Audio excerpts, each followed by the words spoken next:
Germany has no business having a powerful navy. They didn't need it. They needed a strong army because their primary opponents were on land. They'd recently beaten the French in the Franco-Prussian War, and the French were ticked off about that and still smarting over it because at the end of the war, Germany took some of France's provinces, Alsace and Lorraine. So France, for 2 generations, was all about revenge. You know, we're going to get those provinces back. So Germany has a problem to the west, France.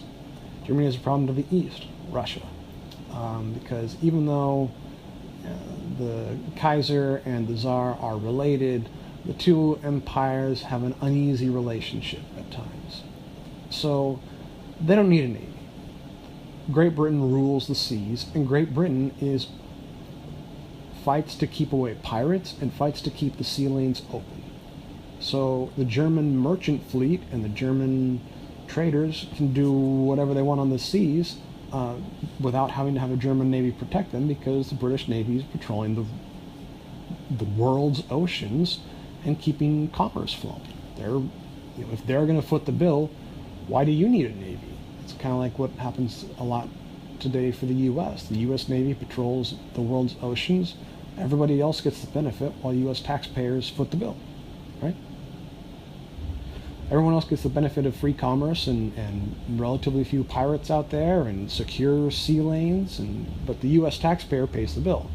But everyone else benefits. The U.S. benefits too, but the disproportionate cost is borne by the U.S.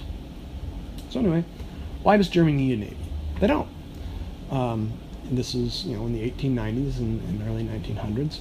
They're like, well, maybe we want an empire in like Africa. But the problem is most of Africa is claimed by France and Britain,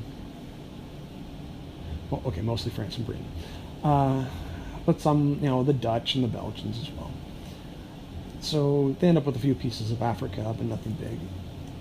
So 1880s, 1890s, Germany is looking to cut its budget some and wants to cut the Navy in favor of the Army because they're a land power. They've got no business being a sea power. There's no reason to be a sea power.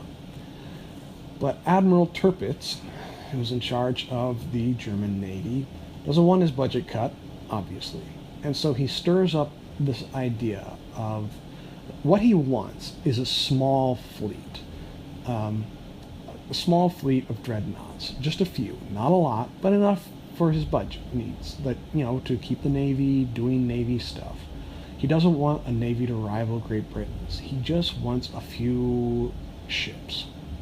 But in order to get that, he rallies the German people around the idea of empire and a navy, and they need a blue water navy to compete with Great Britain.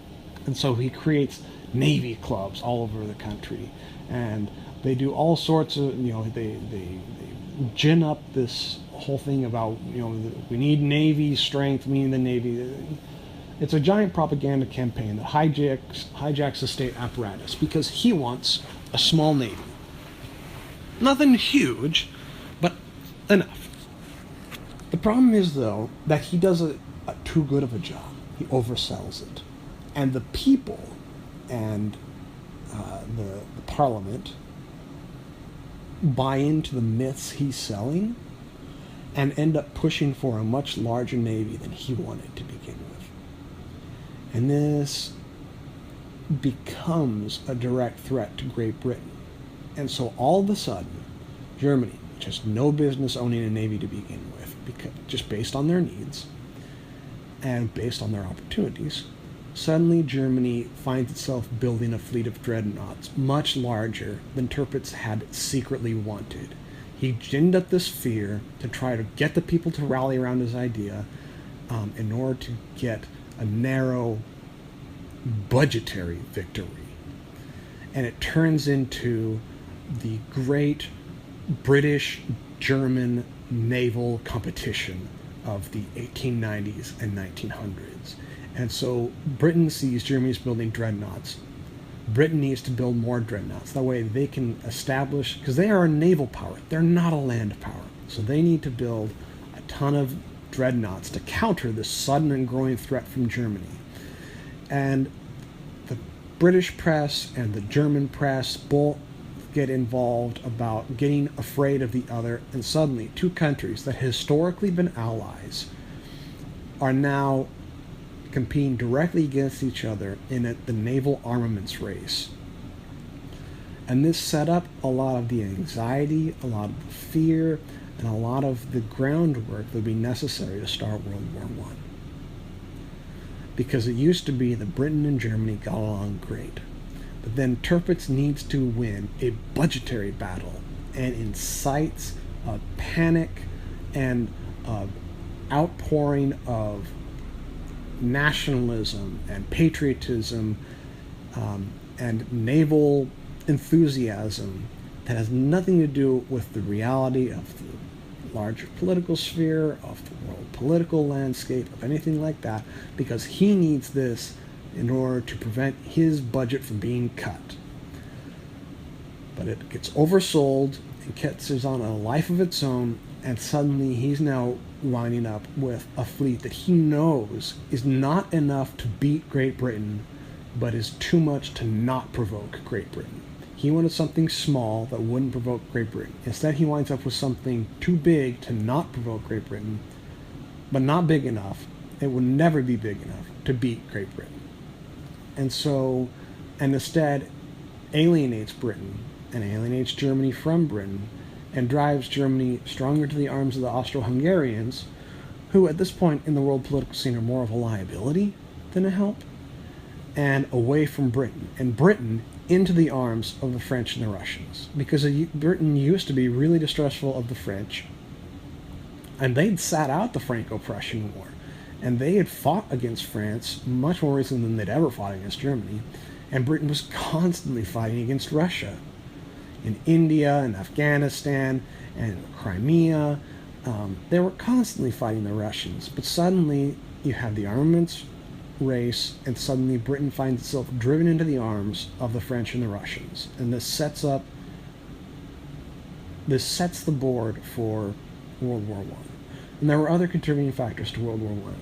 And the armaments race had actually ended a few years before World War I began, but it helped to set up the animosity and the alliance system that would create a global catastrophe that would itself set up the next global catastrophe. So how is this like Fox News? Fox News wants the Republicans in Washington want electoral victories in order to gain the advantage inside the Beltway. This is like Tirpitz trying to fight for his budget in the Defense Department of Wilhelmine, Germany. But in order to win those narrow victories that they want, they unleash catastrophic forces in terms of aiding and supporting and feeding and growing Fox News and the far right. And so that ultimately it consumes them. What began, in order to feed Fox News, and Fox News, took this and ran with it. They're screaming about the enemy is at the gates. Obama's going to take your guns. We need to impeach Obama, and you're just screaming hot button and cultural issues 24/7 for years and years and years, especially during the Obama administration, but long preceding that as well. It makes it so that the Republicans are more secure in terms of winning elections against Democrats, but it makes them insecure in terms of being able to fend off challenges from further right. And so they created and fed a monster that now has eaten their spine and is preparing to eat the rest of them. They started riding a tiger, and now it's going to eat them because they can't get off the tiger without it killing them. Tirpitz couldn't put the genie back in the bottle when he realized that it was forcing him to accept what was going to be a self-defeating strategy in terms of naval armaments. He knew it was bad. He knew it was going to hurt his country, but he'd already unleashed the forces that he needed in order to win narrow budgetary battles.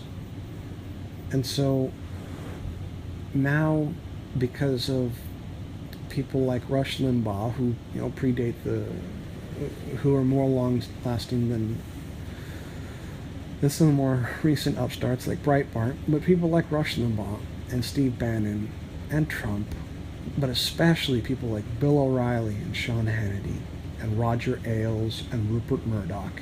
These people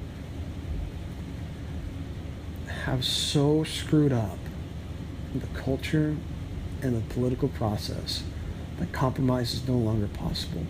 When all day long you make out your enemy to be your ideological, and when you make out the other party to be your ideological enemy, to be the devil incarnate, when you make them out to be the absolute pure evil, rather than simply other patriotic Americans who simply have a different approach to a few policies, because generally there's not that much of a difference on a ton of things between what is traditionally Republican and traditional we'll go with old school Republicans and old school Democrats. So like 1980s or 1970s, obviously there is some, but there's more unity than there is discord between the two parties. But ultimately,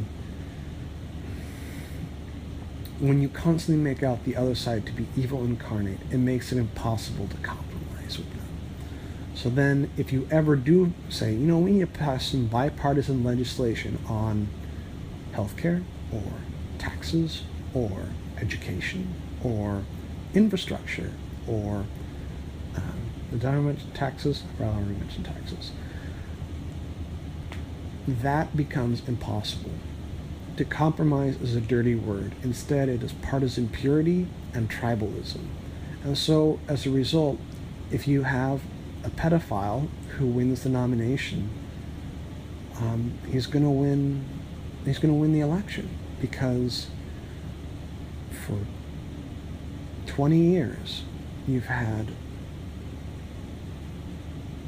people screaming on air 24/7 that the opposing party is the devil. You can never trust them, and I think that Satan himself, if he were the Republican nominee in Alabama, he would win the general election. It doesn't matter who the Republicans run, as long as it has the R next to the name on the ballot, that's who's going to win. Moore could come out and say, yeah, I did that, and I did much more. But I'm still a Christian conservative who's going to fight against the Obama, Clinton, swamp, liberal elite, Hollywood, Silicon Valley, abortion, women's rights, flag kneeling, unpatriotic commies. And then he'd still win the election. It doesn't matter. And the people in Washington, the old hands, the establishment, the governing wing of the party, they can't do anything about it, because they sold their souls to win, and now they can't change course.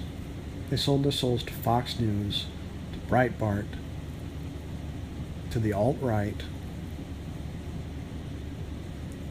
to Rush Limbaugh, to Rupert Murdoch, to Roger Ailes. They sold their soul to Roger Ailes and Bill O'Reilly and Sean Hannity, and now they can't back out.